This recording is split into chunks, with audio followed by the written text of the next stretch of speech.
ഈ പയ്യനെ ഒരുവിധപ്പെട്ട എല്ലാവർക്കും അറിയാമെന്നാണ് എന്റെ വിശ്വാസം. എനിക്ക് തമിഴ്നാട് നിന്ന് കിട്ടിയതാണ് അവനെ.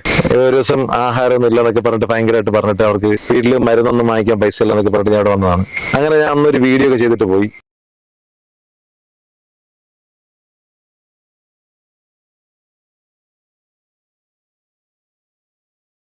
അന്ന് അവരെ വീട് എന്നൊക്കെ പറഞ്ഞു കഴിഞ്ഞാൽ ചോർന്നടിച്ച് എപ്പോ വേണോ പൊളിഞ്ഞ് വീഴാൻ കണക്കിനുള്ള ഒരു വീടായിരുന്നു. അങ്ങനെ അതിനുശേഷം ഇവിടുത്തെ സർക്കാർ മീൻസ് ഇവിടുത്തെ മെമ്പർ ആ വീഡിയോ കാണുകയും അതിനെ തുടർന്ന് ഇവർക്കൊരു വീട് ഇവിടുത്തെ പഞ്ചായത്ത് മെമ്പർ കണക്ട് ചെയ്ത് വെച്ചു കൊടുക്കാനുള്ള സെറ്റപ്പ് ചെയ്ത് എന്തായാലും ഇവിടുത്തെ സർക്കാരിന്റെ തന്നെ ഒരു വീട് അവർക്ക് കിട്ടി. അതിൽ ഒരുപാട് സന്തോഷം. പിന്നെ നമ്മള് ഇവര് തമിഴ്നാട്ടുകാരാണെന്ന് പറഞ്ഞാൽ നമ്മൾ മാറ്റി നിർത്തിയില്ല. നമ്മൾ ഈ ചെറുക്കനെ ഇങ്ങോട്ട് എത്തെടുത്ത് എനിക്ക് തോന്നുന്നു ഏറ്റവും കൂടുതൽ മലയാളികളാണ് നമ്മൾ സഹായിച്ചത്. നമുക്ക് അങ്ങനെയൊന്നുമില്ലല്ലോ, നമ്മൾ മലയാളീസ് അങ്ങനെയാണല്ലോ, എല്ലാ കാര്യങ്ങളിലും നമ്മൾ കട്ടക്ക് നിൽക്കും. ഈ വീട് ഇവർക്ക് ഏതാണ്ടൊക്കെ എന്നെ കൊണ്ട് പറ്റുന്ന രീതിയിലൊക്കെ ഞാൻ സഹായിച്ചിട്ടുണ്ടായിരുന്നു. പിന്നെ ദൈവത്തിന്റെ കാരണം കൊണ്ട് നമ്മൾ നല്ലൊരു വീട് ഇവിടെ സെറ്റായി. നല്ലൊരു വീട് എന്ന് വെച്ച് കഴിഞ്ഞാൽ നല്ല രീതിയിലാണ് അവർ വീട് ചെയ്തത്. അവർക്ക് കുറച്ച് കടമുണ്ട് ഈ വീട്, കാരണം ഇവിടെ 3 ലക്ഷം രൂപയാണ് പഞ്ചായത്ത് കൊടുക്കുന്നത്.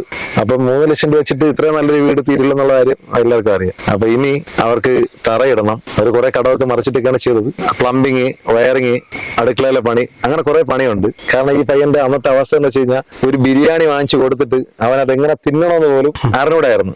അത്രയും ഒരു ദയനീയ അവസ്ഥയായിരുന്നു ഇവിടെ വന്നപ്പോ. ഇപ്പൊ അത്യാവശ്യം ആരോഗ്യമൊക്കെ വന്ന്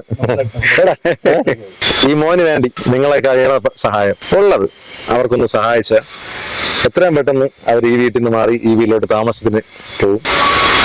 നമ്മളെ കേരളത്തിലുള്ള പല മെമ്പർമാരും ഇതൊക്കെ കാണണം. വേറൊന്നിനുമല്ല, ഇതുപോലെ നിങ്ങൾക്കും നമ്മുടെ നാട്ടിൽ പല പല കാര്യങ്ങൾ ചെയ്യാൻ പറ്റും.